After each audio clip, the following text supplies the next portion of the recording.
Hey everybody, welcome back to Investing with Wesley. You know, it's no surprise that in the last couple months, everyone here that actually analyzes the market has been talking about the possibility of inflation. Now, in my last couple episodes, I've talked to you about the SOFR rate making interest rates skyrocket in the future, as well as different derivatives and index bubble risks that we see in the market right now. And in today's episode, I kind of want to bring everything together and really help you understand or how to bet against if interest rates start to rise due to this inflation. Now, obviously, throughout the markets, we already see inflation happening right now. And although we do see it in the markets as far as the stock markets go, I'm actually talking about the grocery stores and other real markets that you go into and see the prices of everything starting to skyrocket and get way overpriced. This is inflation firsthand, where everything else gets priced up, so the value of your money is going down. Now, usually when inflation runs rampant, in order for the Fed to get inflation under control, they raise interest rates. They raise the federal fund rate. Now, whenever we raise interest rates, the stock market kind of takes a tumble, as well as the bond market, because bonds have an inverse relationship to interest. As interest rates go up, bond prices go down, and as interest rates go down, bond prices go up. And as we get closer and closer to the 0% interest rates, the bond prices keep going up. Now, it is no surprise that bonds have actually been way overpriced and overvalued for a very long time. So they're due for a pretty hefty correction.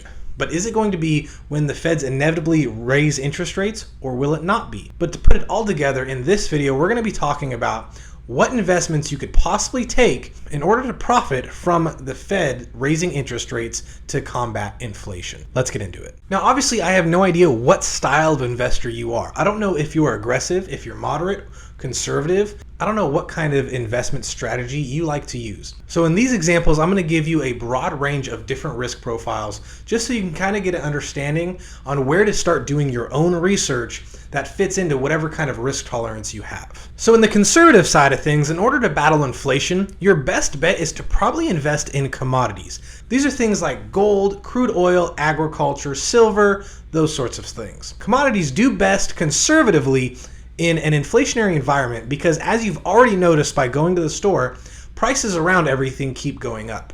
So as the prices of these commodities like agriculture, food, and so on go up as actual consumers buy them, you're making a profit on your investment. But like I said, that is a conservative approach. The moderate approach would be to invest in stocks. Now, not all stocks are created the same, and not even broad indexes are created the same. As we've already mentioned, there is a bubble in index funds and the passive way people invest into them. So not all ETFs, not all indexes, and not all stocks are created equal. But if you want a moderate risk of investing to beat inflation, then you want to choose value stocks. Now, there's a difference between growth and value, as I've explained to you in a previous episode. But in short, a growth stock gets most of its earning or value in the expected dollars that they're going to earn in the future. But really good examples of growth stocks are companies like Amazon and Tesla, where they're really rapidly growing and earning most of their value from the dollars that they are expected to produce in the future. Now, on the other side of the stock coin is value stocks.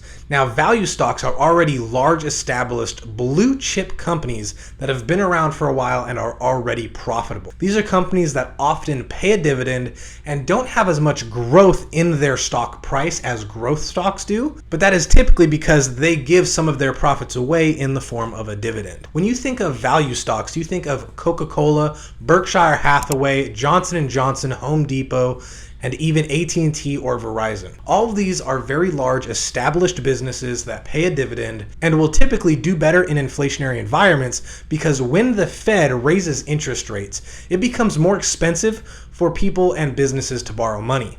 And the businesses that don't need to borrow money are the businesses that are already established and are considered value stocks. Growth companies are still growing and still trying to turn a profit. Therefore, they sometimes need to borrow a lot of money.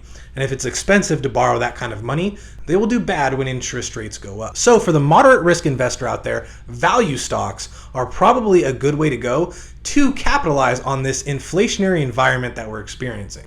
And if you're an investor that doesn't mind risk and would like to do a more aggressive approach to have the most potential to profit in these inflationary times, your best bet for an aggressive kind of investment would be to invest in options. Now, options, if you don't already know, is basically a contract that gives you exposure to 100 shares of whatever company or ETF you're using this option contract on. When it comes to options, there's two different kinds. There is a call option and a put option.